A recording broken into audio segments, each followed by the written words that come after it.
Hello, hello! Hey, hey! Welcome back to the latest episode of ISBN-Depth. So when I think of December, I think of holidays and tradition, and what's more traditional than reading classic literature? So join us and escape from the cold weather in this latest episode. Alright, so what's up with our closings, Deb? So our closings are going to be noon Tuesday, December 24th through Thursday, December 26th for Christmas. So make sure to get all your books checked in and out before then. I know I will. And then on Wednesday, January 1st, we're going to be closed for New Year's. There is also the Christmas parade coming up on December the 7th, which we'll be a part of. Not us specifically, other co-workers will be in the parade. Our theme is going to be silver packages, so keep on a lookout for us. And a rolling train. Rolling train, yes. Alright. I'm excited to see that. It'll be my first year. I have not gone yet. I keep skipping it because it's cold usually. I know, it's always cold. And this is going to be downtown, right? Yeah, downtown. And they'll, I'm sure, have the hours posted and everything like that. I just forgot to write them on the script, but it's gonna be December 7th. Yes. And then on KFL, December 13th to 14th, which is Friday to Saturday, from 9 to 3, the Friends Holiday Book Sale. It's 25% off everything, and 20 items or more, you are eligible to draw from a larger discount. So, like, Lee will put, like, a bunch of slips in a bowl, and after you have 20 items, you'll flip through, and you can even get one, I think, for free. Your whole purchase free is one of the options, but at least 25% off. That'll be really good for Christmas presents. Yeah, last-minute Christmas shopping. Mm-hmm. And then on December 14th, which is also a Saturday, from 9:30 to 11, we'll be having Pancakes with Santa.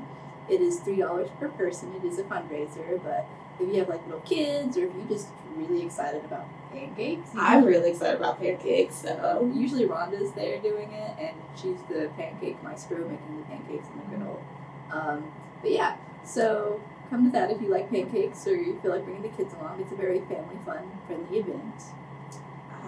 And December 16th from 6 to 7, family fun time on Monday, where it's decorated mug DIY.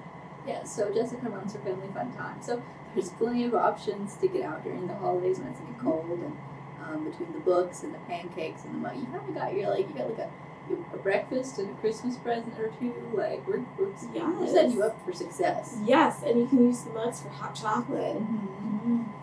So then December 31st, which is a Wednesday, from 10 a.m. to 12 p.m. Here at the King Family Library. I was trying to say KFL and King Family. I hate when I do that. Anyway, at this branch, we're having a New Year's Eve bash for all the littles who don't want to stay up till New Year's, or their parents don't want them staying up till New Year's, or the parents that go to sleep at like 8 o'clock because they're tired of their kids.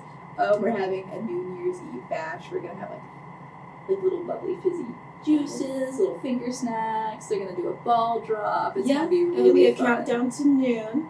So yeah, it sounds like it's gonna be a lot of fun. Mm-hmm. And then I think we've got something else coming up on the. Yep, December 16th to the 30th, prom and wedding dress swap.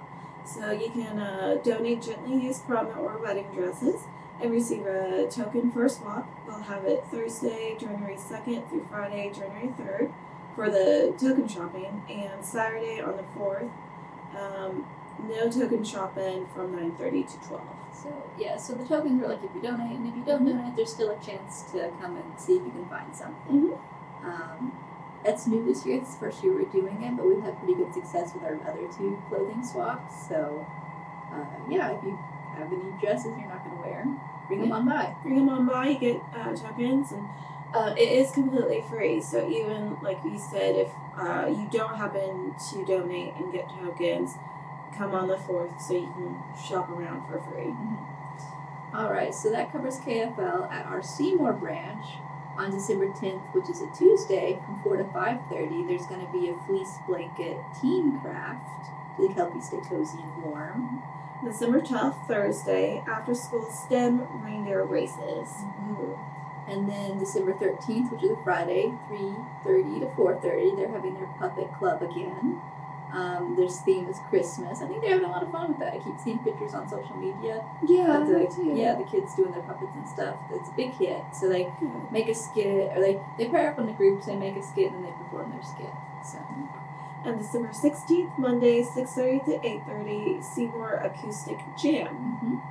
And then last but not least, we have Kodak. In December, they have thumbprint art, and I did not put when that was. I am sorry. You can look it up online on our Facebook or in our quarterly books. I just did not catch that. So we'll be so disappointed. I know. Sorry. Yeah, and we've got flyers up already for it. I think I saw the other day. So, I'm surprised I didn't catch that. Oh well. Alright, and then Classic Book Club at KFL, December 19th, 6 to 7. The Enchanted April by Elizabeth von Armin? Armin? Yes, von Armin. Anyway, yeah, how can we, highlight doing classic themes without touching on that we have a classics book club going on? Exactly. So, all right, getting into the meat of the program, the classics that we read this month. I actually read more classics than I thought I do when I go down the list of like the big ones. It's like, oh, I read that one. Oh, I read that one. And I always like to try to challenge myself to read one I haven't read before. So this month, I picked Orlando, a biography by Virginia Woolf, and it was written in 1928. So Virginia wrote this as sort of a love letter to her lover, Vita Sackville West. And it's sort of like, it follows a young poet named Orlando, and I think it starts about in the 1500s, and goes on until like right before the book's published in like 1928. So Orlando lives for like centuries and meeting different literature figures, and it's like part satire, part like it's got some good commentary in it, but it's also got some stuff that's kind of going over my head. Virginia Woolf's father was really big into literature. I don't know if I guess a man of letters or a professor or some sort, I don't remember, but he definitely had like a book about literature. And I think she kind of uses this to kind of air her thought about the big, there's usually like big three literature people at the time, like Tennyson and things like that, and she sort of kind of thumbs her nose at it. She's got like, I don't know. But a lot of it went over my head. There were some really good parts because, like, as a writer, she's like, "There's nothing worse than being a writer. It's like a disease," and I laughed at stuff like that. But when it came to like the actual like literature satire stuff, like I said, if you're not really well versed in it, it's a little boring. Anyway, it's considered a feminist classic because, spoiler alert, Orlando turns into a woman halfway through his long life, and sort of going back to like Vita Sackville West, who was for a time she lived with one of her lovers before Virginia. They went like to France, and she would dress up as a man, and her lover, she would always be a woman, and they'd go down like as a regular couple. And so she sort of had a alternate persona, or I think Julian was the name that she went by. Anyway, so this is all sort of inspired by Vita Sackville West, and it's been studied in women's study and writing, and it's kind of a breakout thing for gender and transgender studies. It's been extensively written and studied on, and I can see like, so overall, I don't think I would read, or I listened to it as an audiobook, and it had really good narrators, at least the edition I listened to. I don't know if I would read it again necessarily. Like the first half of the book I was like really good and I was invested in, but then it kind of gets boring, especially if you're not really into literature, like Tennyson and other people. I don't know why Tennyson keeps coming to mind, but Tennyson keeps coming to mind. And like towards the end of the audiobook, the last chapter or two, I was like, I just kind of wanted it to end. So I can't say I overall enjoyed it, but I can understand and see the importance of what it did for literature and women's studies and transgender studies. Like, yes, it's just when I'm listening to it, I'm thinking, oh, this is a noble British white woman who looked down sort of on the poor. I don't know if she necessarily herself did, but the characters in it do, and when I was reading through some like the Wikipedia biographies, there was that reoccurring theme of like they're like, oh yeah, they're very progressive when it comes for the era for like gender and same-sex relationships, but poor people not so much. So not the poor people. Yeah, not the poor people. Well, just yeah. So it was okay. Like I'm not mad that I read it or listened to it, but at the same time, like I said, I don't think I would revisit it. Like it had a couple really good gems of lines, and the rest of it was kind of like, okay, when's it done? So I think you had more success with yours. You turned to a beloved classic. Yes, that's because it's my favorite. I read Pride and Prejudice by Jane Austen, and I always love it. There are some dry parts. I'm not very not the entire book doesn't excite me, and a lot of it's due to the time period. Just like yours, it goes. Some parts goes over my head. Some of the wit that she has in the humor goes over my head because it doesn't make sense anymore, or like it got lost in time. But it's one of my favorites, and Jane Austen is one of my favorite authors. I really love how she uses her characters to be like a satire of the society that she was in during that time period, and she'll like uses her characters to be either like over the top. And the reason why I chose specifically Pride and Prejudice is I just love that love story. And it's someone that makes more sense to me, because I read Sense and Sensibility, and that one was hard for me. I think I only got halfway through that one. And then I read Emma, but I just love the classic. Elizabeth and Darcy is just the best. Elizabeth's mother, she's very over the top. Like she's very, she just exaggerates a lot. If something doesn't go her way, she gets like so upset, and she always says, "Oh, my nerves," and like has to sit down. It's just so funny. And it's just, I love how she uses her characters to be able to just put humor into them, and like I said, it's kind of satire for society, not necessarily society's bad, but like the rules that society sets up, and it's like, why are we doing this? Like, who cares? And there's like that timeless quality to it, because we all know like a Mrs. Bennet who's like, you know, who makes it all about her and her getting her way, and like we all know like a Bingley who's really like happy-go-lucky, but doesn't necessarily have his own opinions, and we know Mr. Darcy, who seems like very uptight and just very like, I'm my way, no one else's way. It was funny because when you were reading Pride and Prejudice, I was actually, it's one of my favorites actually. I was reading this new adaptation of it called Pride and Prejudice in Space. Like it just came out like a month or two ago. And it's probably one of the better adaptations, because I've read a couple. Like I've read Pride, Prejudice, and Zombies, which I think as a teenager I kind of enjoyed, but it was interesting. They put a lot of like samurai and like dojos and things in it, which is interesting. Yeah, and it wasn't my favorite. And then I recently tried to read Most Ardently, which was like a YA teen queer retelling, but it just the writing style didn't feel like Jane. It's obviously really hard to write like Jane Austen because we don't live in the same era that she does. So it's hard to kind of nail her nuance and stuff like that. And but this one just kind of didn't even try. And I there was a lot of issues like historically that like, and even within itself contradicting itself. Like I just didn't care for it. I DNF'd it really quick. I was kind of disappointed because I'd had it on like holds for a long time. And then, but this one, Pride and Prejudice in Space, I thought nailed the tone very well, and it followed the story pretty faithfully. There's a couple sort of things that they go off to the.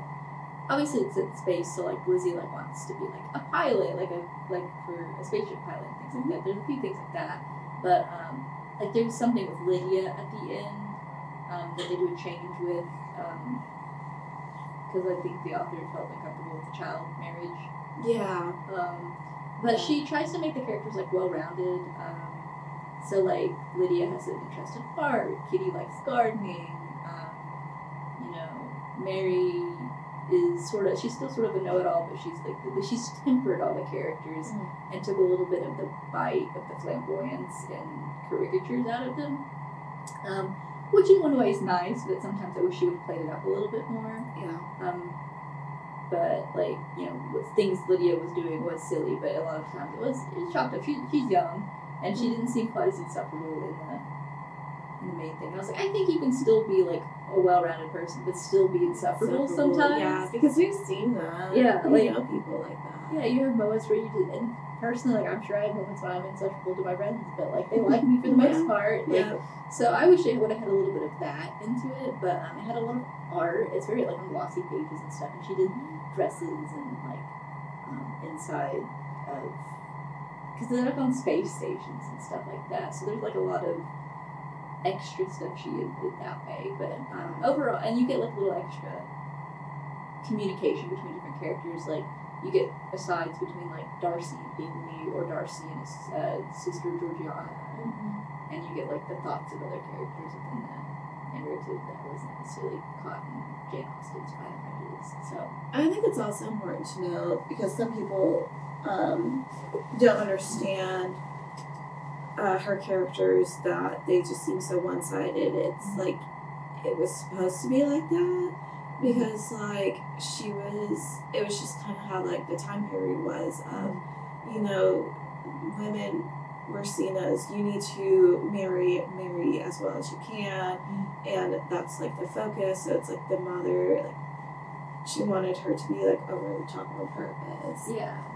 So I mean, Mrs. Bennet is still very much Mrs. Bennet in it. Yeah. But like the daughters themselves are a bit more well-rounded and maybe slightly less critical of them anyways. Yeah. But it was a solid adaptation. I would recommend it if you feel like. Yeah, I definitely want to check it out. And I have seen the book. The book looks so pretty. Yeah, Erin actually told me about it, and she put it on the to buy list on the thing. Where, you guys as patrons are able to suggest books if we don't own them, and especially if they're newer. And you'd like to see them, you could go to any of your librarians at a desk and go, hey, you know, I heard about this book, and you guys don't have it, and you know, would you consider buying it for the collection? And oftentimes we do. Yeah. As long as it's usually not like too old or like obscure or something like that. There are some like parameters the managers have to look at, but I'm not seeing too many rejections. Yeah, I haven't either. It's usually like if we can't Get it. Yeah. But yeah, you just ask anyone on the desk about putting the book on what's it called? Patron request. Patron request. Thank you. And you would actually be one of the first ones that we call too. As soon as we get the book in, we'll put your name down to reserve. Yeah. So, yeah, like it was funny because it's like I didn't intentionally mean to read two classics. I just, when you're like, oh, I read Pride and Prejudice, like, you know what I just finished. So, yeah. So I gotta say that probably wraps up for our classics discussion. Did you have any other books maybe you were considering reading? Well, I tried reading Moby Dick one time. I could not get into that, like, just now. But the next book I would like to read is Treasure Island. Okay. So you're going for like a classic adventure. Yeah. Robinson Crusoe, I think you wrote that one, maybe. I could be wrong. Google would be right whenever you Google it. But yeah, I was gonna try to do Moby Dick, but none of the audiobooks that were on the were like readily available. So I went ahead and did Orlando, which we had up in our physical audiobook section on the CD players. So I'm trying to think of anything else. But yeah, that covers us. So tune back in next time in January. We'll be reading best-selling books from our birth year. So that one's gonna be hard for me. There's too many choices. See, I've got mine already. I narrowed it down to like 2, and then I did my first one, and I got a 3 interlibrary of them. But yeah, I'm 1996, and Deb, you're 1995. 95.